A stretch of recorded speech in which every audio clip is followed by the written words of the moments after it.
Daniel Defense DD M4 version 11 lightweight rifle in my hands, and the rifle is a one piece. That's a good sign, guys, but I do have mixed feelings towards this rifle. It is like having a girlfriend with a beautiful body. I mean, she's gorgeous, but she doesn't want to give you a piece of the ass, okay? And hear me why, okay? Guys who are upset or whatever, hold on, hold your horses. Let me explain myself. So, first, the good things. Today, after completing the dumps and basically getting to that 5,000 rounds, what we had to do, of course, is shoot for the accuracy. So, and if you watch my videos, if you watch our videos, you know I do not choose cherry pick groups. So I sit down, actually I went to the prone, I froze my balls and I shot the group on the paper. First group in, first group out, and it was slightly above 1 MOA. You should be seeing the measurements and all the calculations on the paper. So this is with Black Hills ammo. I will provide the bullet grain and everything data for your record, so you guys have it. 1 to 6 primary arms scopes, ACSS scopes. So without cleaning, this is all without cleaning after 5,000 rounds. I think so that this is a very, very nice accuracy performance. But that's not enough. I took the rifle to 500 yards because I always like to see what we can have at the extended range. And I shot another group from the 500 yards, and you can see hopefully in the camera bullet traces. I didn't review the recordings yet, but hopefully you're watching the footage. So I shot another 5 shots from the 500 yards. First, I want to make sure I am on the target because I was doing crazy things, which I'll explain in a second, to the scope and everything. But once the rifle, we had the confirmation is on target, I shot the 5 shots group. And again, this should be in the neighborhood of 1 MOA, if I am correct. Again, you should be seeing the measurements and everything. Now, to the bad things. What happened was, guys, rifle performed flawlessly today, no issues. As you can see, it's still cold weather, not that cold, it warmed up to like 20 degrees, so it's not bad. But what happened was I decided to do a few more drops, and this is why I had to retake take the few shots at the 500 to make sure I'm on target because of the scope and everything. But I decided to drop the rifle a few times on the ground. The ground is solid frozen because just a few days ago we were in the negative temperatures as far as the windshield goes. So ground is solid frozen. And what happened was I want to basically see if this rail is still holding up. And guys, it breaks my freaking heart. It breaks my heart, but that rail I can see. I will take pictures from this angle. Hopefully you are watching them right now. It slightly shifted again, and it shifted, if you're watching the rifle this way, it shifted to the right side. So this pisses me off. You know, I did have the Loctite on the screws this time for sure. And we did drop the rifle a few more times during the previous episodes, and the rail was holding up. For whatever reason, today rail shifted again. Okay, and that's annoying. If you have you know, like PEG 15 on the rifle and you have on that rail, you would have to re-zero it. Okay, I don't know. I will try to talk to guys from Daniel Defense. Maybe I'm doing something, you know, wrong with that rail. I don't know. I will check. It could be my fault that I didn't, you know, tight those screws correctly. I really don't know. It was holding up. You remember the previous episode 4500s, it was no issues with the rail, and this time I drop it and I can see it shifted. So that's why I'm saying I have this love and hate affair with this rifle. But my biggest concern on the rifle was lightweight barrel. Is it really worth it? And I think so. Honestly, guys, I like this barrel. I think so that there is some stigma against the lightweight barrels on the rifles. I don't see any issues with it. this rifle can take and provide the very good accuracy. Yes, it's getting affected by the heat, but not as much, and you can still shoot and shoot accurately. So I will look into my builds right now to start using maybe some lightweight barrels for, like, you know, really like light type rifle for running and gunning. But I really like this barrel. I think so that the Dangle Defense did a good job. We did have some hiccups, as you know, with trigger not resetting correctly. We did had some sluggish performance of the bolt in extremely cold temperatures before. Take it for whatever it is. I'm not ditching Dangle Defense under the bus. I'm just recording what's happening, guys, and relaying that message to you so you can make your own judgment. And that's pretty much, this is what it is. I don't want to take sides. I know that some people are, you know, they were rooting against Dangle Defense. Some fanboys were rooting for Dangle Defense. Guys, pause for the moment, think about what's happening, and you know, try to have a civilized discussion.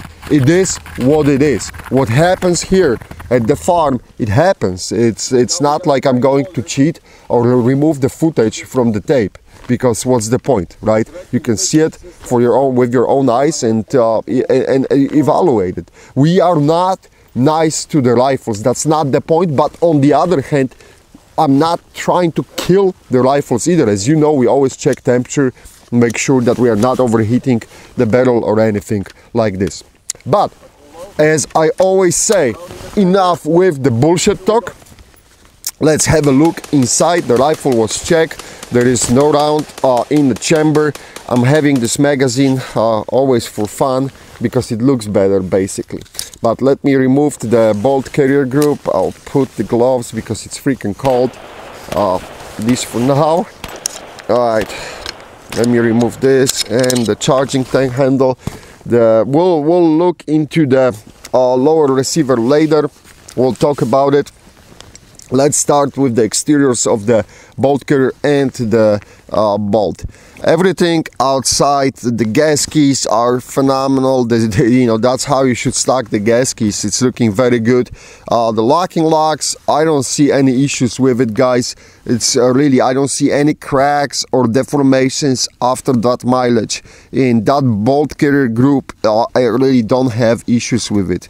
This is all looking good outside. Let me check up front. It's still looking good. All right, this time I have to remove the glove to pull out the pin. Okay, let's see what we can get out. Oh, I cannot shake out the firing pin.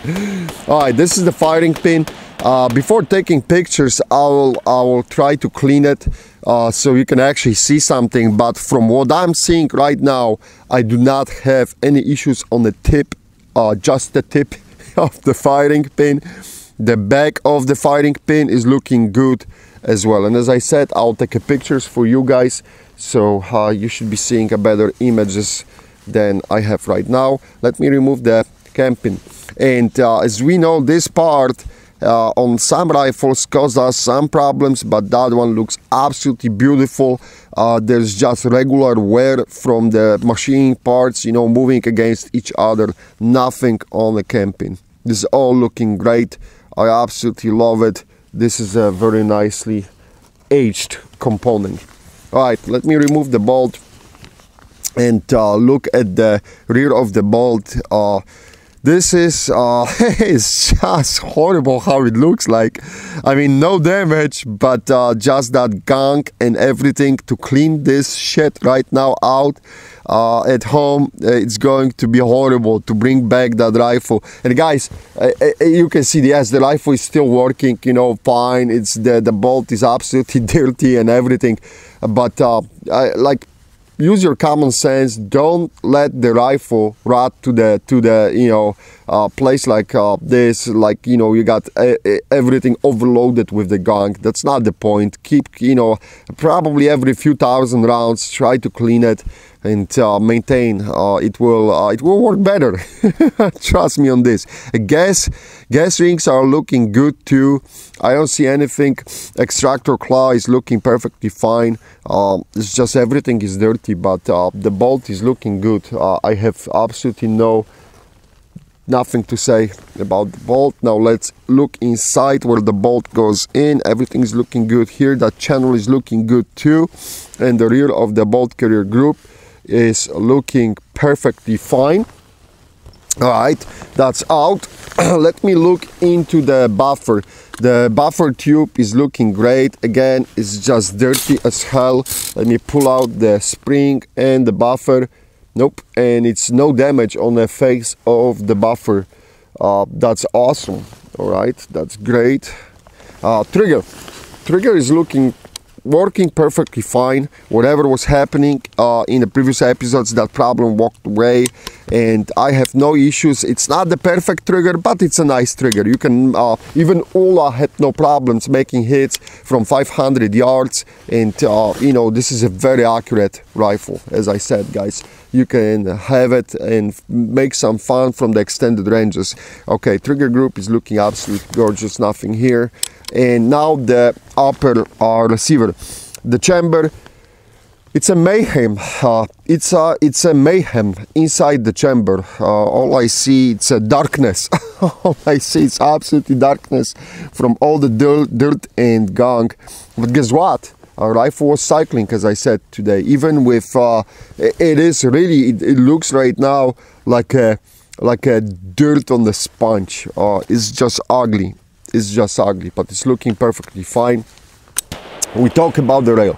We talk about the rail, that the rail shifted again. Not much, but it did. Other than this rail is extremely durable. It can take hits and it will not deform, which is freaking awesome. And you can see dents and scratches all over the place right now, but the rail survived and is doing fantastic job as far as holding up the rail structure. Just that mounting, I don't know. As I said, again, I'll review it with Dangle Defense. That's it, guys. Other than this, that's pretty much it. Congratulations to the Dangle Defense. The rifle obviously survived in a very good condition. 5,000 rounds challenge, and it's ready to go for more. That's not even a question. The question is what to do with the rail, and that's pretty much it, and keep it clean and maintain it. Okay, that's it, guys. As I said, please keep the discussion civilized. Maybe we can learn something. If I will hear something back from Dangle Defense, I will let you know, and we'll go from there. Thanks for watching. Hit.